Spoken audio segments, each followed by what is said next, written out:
अच्छा आसतु सीधा प्रसंग को जीवा। आमे साधारणतः भाबू जे टंका पैसा कथा माने केवल हिसाब किताब आ गणित ठीक ना, किंतु सत कथा होची यह संपूर्ण रूपे एक इमोशनल बा भावनात्मक यात्रा।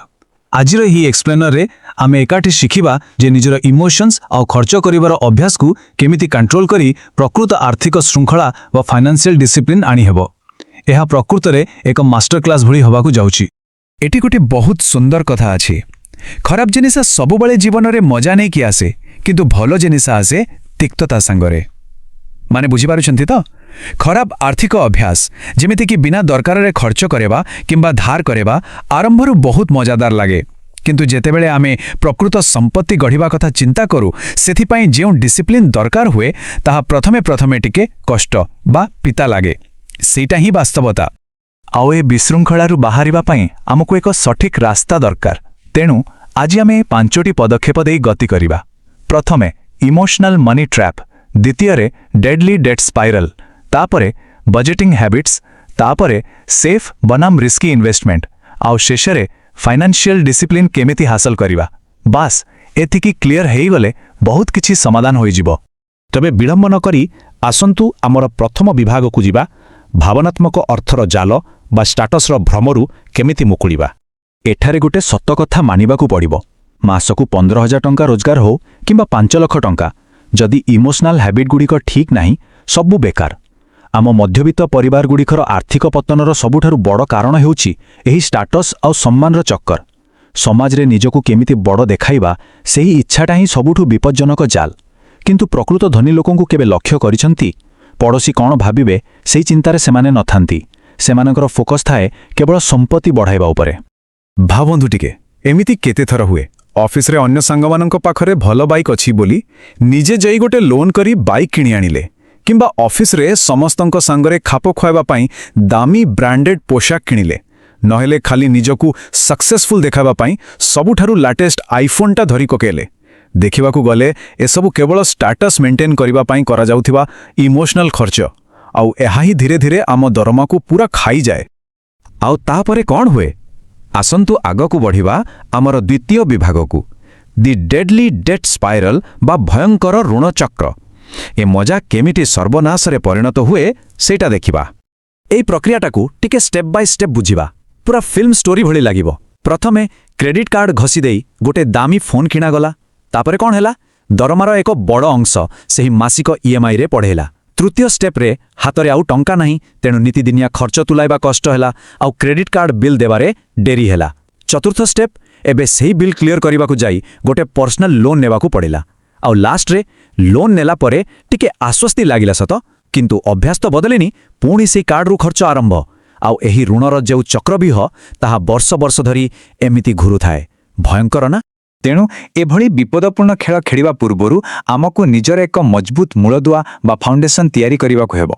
माने प्रकृत फाइनेंशियल मैच्योरिटी बा आर्थिक परिपक्वता हेउची सर्वप्रथमे निज परिवार सुरक्षा पई एक लाइफ इंश्योरेंस कराइबा।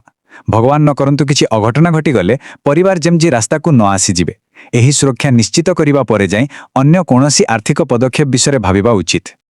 आउ एठी आसुछि हमर सबुठारु मुख्य पॉइंट, हमर तृतीय विभाग बजेटिंग अभ्यास गढ़िबा बस सही तिक्त औषध। आर्थिक श्रृंखला पई एही 50-30-20 नियमटी पूरा गेम चेंजर। यार हिसाब बहुत सिंपल। मोट आयर 50% जीव निहाती आवश्यक खर्च बा नीड्स पाए, जेमिति कि घर भड़ा, राशन बा बिजुली बिल। किंतु अलमारी रे जागा न थाई भी आउ गोटे नुआ टी शर्ट किनिवार जेउ इच्छा सेटा सही 30% अनावश्यक इच्छा बा वांट्स कैटेगरी रे रहिवा दरकार। आउ बाकी 20% ताहा केवल इन्वेस्टमेंट बा विनियोग पाई अलगा रहिबा निहाती जरूरी। एहिठी गोटे मजादार उदाहरण नेबा। 1000 टंकिया टी शर्ट टेस्ट। धरंतु आमे मॉल को बुलिबा को जाइछे आउ सेठी गोटे 1000 टंकार बढ़िया टी शर्ट पसंद आसीगला, किनि देबार प्रबल इच्छा हेउछि। किंतु जदि पूर्वरु आमे बजेट प्रस्तुत करिछे, सेही बजेट आम मस्तिष्क को तुरंत खर्च न करिबा पई गोटे ब्रेक लगेई देबो। एहा आमर इमोशनल क्रेविंग्स को रोकी दिए आउ आसंता मास पर्यंत अपेक्षा करिबा को बाध्य करे। बस गोटे अजथा खर्चरू बढ़ती गले। ठीक अछि, एबे सही संचय होइथिबा 20% टंका को कोन करिबा?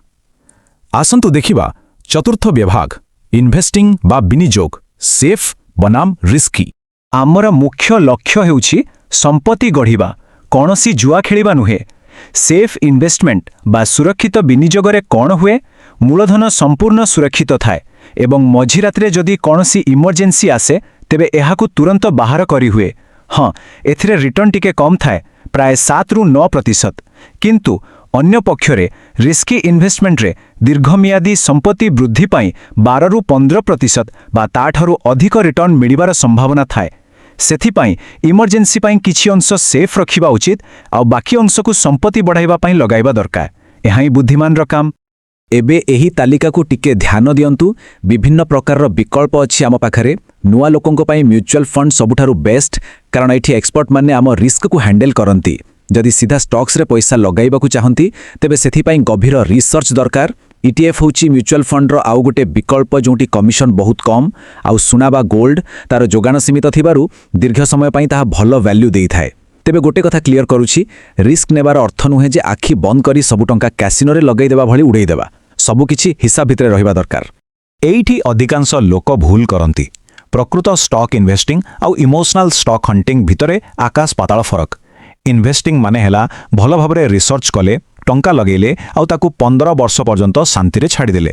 କିନ୍ତୁ ଷ୍ଟକ୍ ହଣ୍ଟିଂ, ଲୋକେ ଦିନକୁ 4 ଥର ମୋବାଇଲ ଆପ୍ ଖୋଲି ଚେକ୍ କରିବେ। ମାର୍କେଟ ଟିକେ ତଳକୁ ଖସିଗଲେ ଭୟରେ ପ୍ୟାନିକ୍ ହେଇଯିବେ ଆଉ ଇମୋସନରେ ଆସି କିଣାବିକା କରି ପକାଇବେ। ବିଶ୍ୱାସ କରନ୍ତୁ, ଏହି ଅଯଥା ଟେନସନ୍ ଯୋଗୁଁ ହିଁ 10ରୁ 9 ଜଣ ଲୋକ ନିଜର FDର ରିଟର୍ଣ୍ଣକୁ ମଧ୍ୟ ବିଟ୍ କରିପାରନ୍ତି ନାହିଁ।